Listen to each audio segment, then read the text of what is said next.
She and other human trafficking survivors are offering their real perspective with you tonight as we focus on the dark side of what can go along with an event like the Super Bowl. Now, we're hearing a lot about human trafficking in the news these days, but what is it really? I hit the streets after dark to give you a glimpse of what it means to be trafficked. It's a story that we're going to show you as raw and real as possible tonight. We do want to give a warning for parents. What you're about to see and hear is sexual in nature.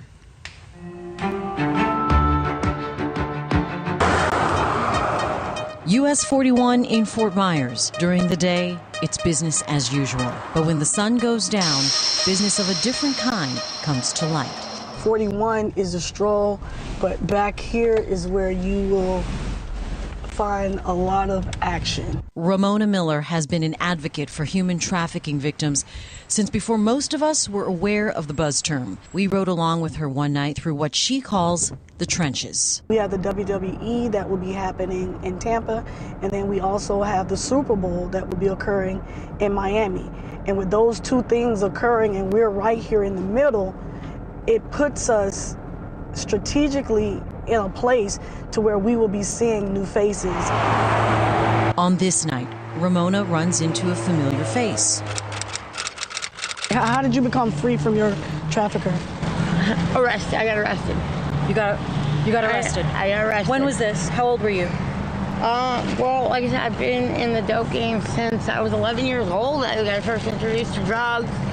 When I first got trafficked, I was like 25. It was right after my father had killed himself. She says the people who were supposed to be her friend abandoned her. So somebody keep my witness and, come here, I'll help you. I'll put a roof over your head. I'll make sure you have food in your stomach.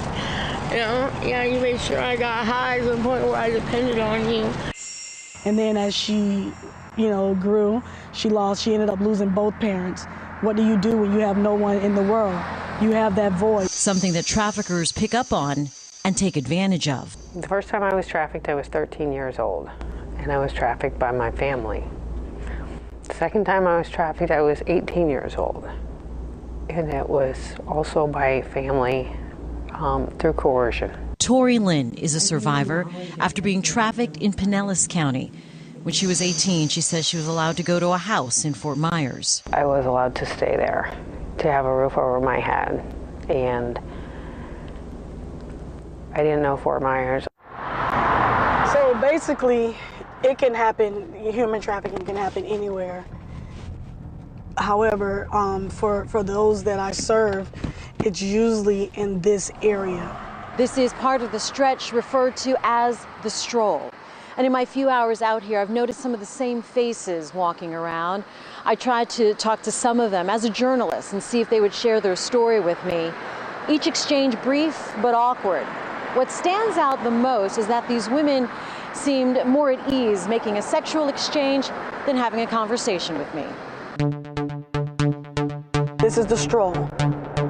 And that is because this is where the girls stroll. This is where a lot of them pick up their dates. Their dates pick them up. Ramona gets a call, and we meet back up with her friend a few blocks off the stroll. You need some more condoms? How many in there? Two girls. Non-latex. Yes, sir. You want to tell me you can't use a condom? You allergic to latex? Got some for you. You got everything you need? You need more Narcan? Ramona's approach is to meet human trafficking victims where they are, figuratively and literally. She doesn't try to rescue them before they're ready. It hurts me, actually, to just give Narcan and leave them, give food and leave them, give a blanket, knowing that they're going to probably sleep in the bushes. It is such an epidemic. It is. Does it go hand in hand with the opioid epidemic? Most definitely. There's more of a chance of heroin and fentanyl being in the veins of a human trafficking victim in this area than there not being. Tori says she was a substance abuser. I didn't know any other way to deal with the trauma that I had been through. That was the only way I knew to not feel. Not feel the pain of her 13-year-old self. What did I ever do to you? What did I ever do to you that you don't love me? What did I do to you that you don't like me? What did I do to you that you're so mean to me? That little girl. Because that's where it all starts. That is someone's daughter. That is someone's niece. That is someone's mother. It's not just simply a woman there for your pleasure.